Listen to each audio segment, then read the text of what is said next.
Hi, everybody. Hi, Dr. Davis. Thank you so much for coming. And I guess I should say tolerating our particular style. Embracing, not tolerating. Embracing. So, in 2008, Helena and I wrote a list of things that we wanted from our next boyfriends after breaking up with some other. I'm pretty sure that she wanted someone who could yodel. But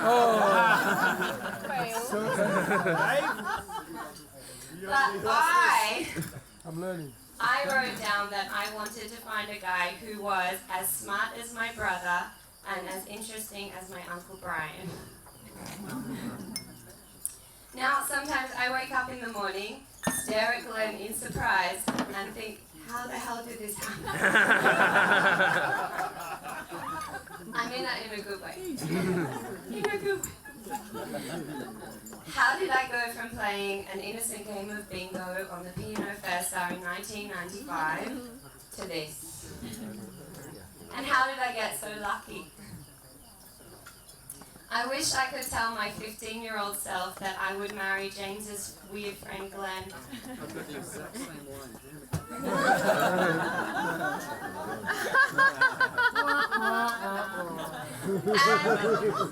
that it would be witnessed by a group of wonderfully diverse and interesting people. That the most important friends and family will always be there. I don't think she'd believe me. I have a hard time understanding how we got to this place and this day, but I don't ever doubt that you are all meant to be here. You see, you are from my childhood and adulthood, from overseas and from home. You are that row of stunningly good-looking bridesmaids and bridesmen and groomsmen. That's too beautiful. You are my adopted older brothers.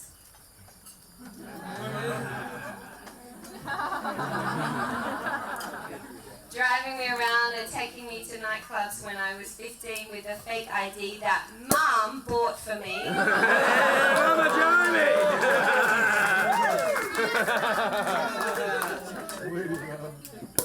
And you were there when I first kissed Glenn under a bridge in Richmond in 2008 after the Coaster fight. And when Glenn proposed to me in a video game bar in Osaka. Yeah. You are my cousins and my auntie, the only people apart from Simon and I who probably feel the shadows of absent family members. And I just want to know, are you imagining the same things that I am? Papa telling terrible jokes about Italian prostitutes during the war. And Mama leaving red lipstick on everyone's face. No, you do that now.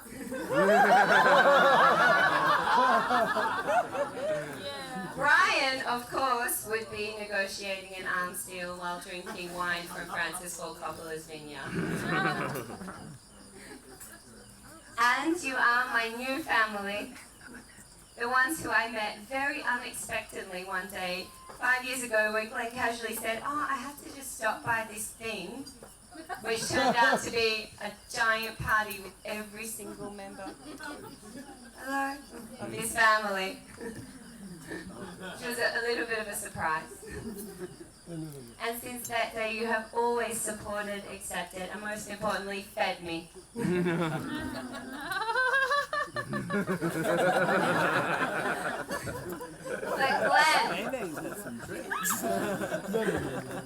Glenn is entwined in all of this. He was in the shadows while I got through high school. He was the boy with the handwriting mildly better than James's.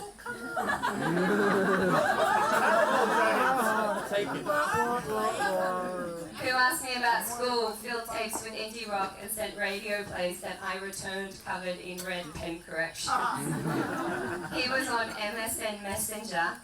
Remember that? Yeah. When I bumped around Europe, he was the boy who said in 2004, I compare all women to you. He was a part of everything before Glenn still existed. And yet he wasn't. He wasn't there when Simon and I had the best childhood in the whole world. Our birthday parties were the stuff of legends. One year I got a horse. I was 3. We had won every single costume competition in primary school. Our mother used to bring us fish and chips to school for lunch. She even made us celebrate a holiday called Children's Day in mid-July, where we were allowed to go to a toy store and allowed to buy whatever we wanted. No one else got that holiday, right? No? Just My kids will. we were a little bit spoiled. But we were constantly filled, most importantly, with the affirmation that we could do whatever we wanted in the world. We were encouraged to see the world. No matter where we were or what we'd done, our parents were always willing to drop everything and help us. I think Mum has moved my house about 6 times, just behind Craig, done it about 12. You should get the bond back. Someone tidy. Thanks to Paulie, yeah. Yeah, it was My father taught me how to love books and music, to stand up for myself, and gave me that thirst for knowledge that resulted in 12 very expensive years of university. My mother is the best mother in the world.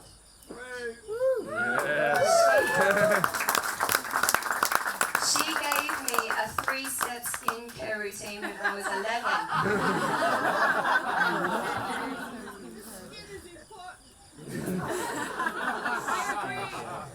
And she spent long nights with me, very long nights with me, while I worked my way through 13 very difficult operations. Not to mention the asthma attacks. And putting up with all the crap that entailed. Once I threw a plate at her head. Sorry. And contrary to Dad's speech today, she was the one that organised the trip to Europe when I was 15. She bought the ticket. She sent me there. Seriously, Mum, do you know what happens in the Greek islands?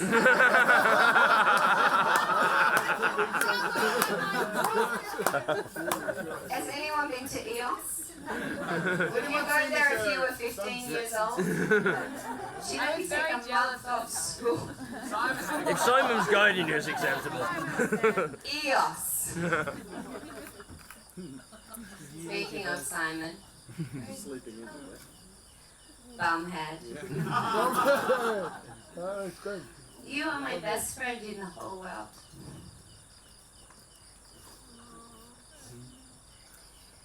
Our relationship is the thing I am most grateful for and proud of. You are an amazing mentor with such a contagious passion for life. You are slightly insane. You are always there for me, and you're always there for me and Glenn. I honestly don't know what I would be without you. You inspire me to have more adventures and to be kinder, and to always be searching for something better or more exotic. You have helped us so much in the last week.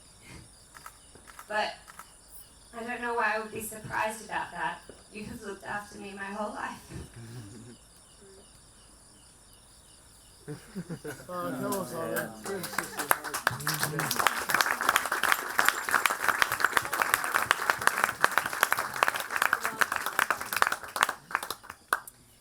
it luck or fate or chance that Glenn ended up as my husband? I don't know, but I'm grateful for the letters and the tapes. For the first time you stood outside Jason Bourgeoisic's house and screamed, "Christelle, it's me, Glenn, it's James's friend Glenn." For I require fish for my children. James, did we know it would be quoted so much? We came up with that title. For that time, Camille and I tipped a jug of ice on your head. For when you said, "If you come to Melbourne, you can sleep on my sofa bed if you want." for when I was on the most prestigious game show in history and came third. Out of 3. You had a black eye. And for not taking me home that night. And for when you screamed, "Why won't you be my girlfriend?" That we fell in love 500 meters from here. From that day in October last year in the Jongno Ward office in Seoul. That I'm rarely more than a meter away from you. Really, like 1 meter. That we are able to live all over the world. For those nights that I cried into a pillow screaming, "I can't finish this thesis, I'm going to quit," while you stood next to me with a video camera laughing at me. When we sit next to each other with our laptops and I hear the beginnings of your songs leaking out through the headphones and see your face harden with concentration. I know our life is a little unconventional, full of weird food, dangerous roads, smoky music, and we never have any money. But I wouldn't have it any other way or do it with anyone else. Maybe some more money. You make me laugh every day. You make me feel beautiful, even though you say I have a dumb chin. It's beautiful, Stell. You inspire me to be a better person and a better artist. And when you step up on stage with your cape flying and sweat running into your eyes, I'm filled with awe and pride. Your ambition and work ethic is infectious. Everybody loves you, don't they? Yeah! Absolutely. Everything we do together is a fun adventure, whether it's battling the toilets in South Korea or waiting in a long airport line. And you planned this entire wedding almost totally without any of my help. This is your vision. Yes.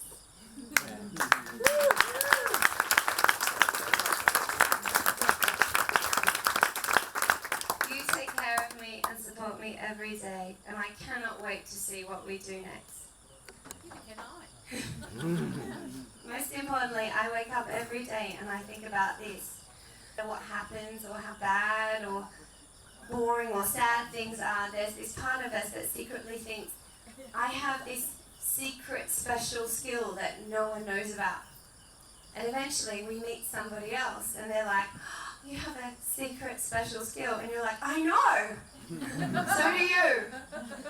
And that's our love, I think. Thank you.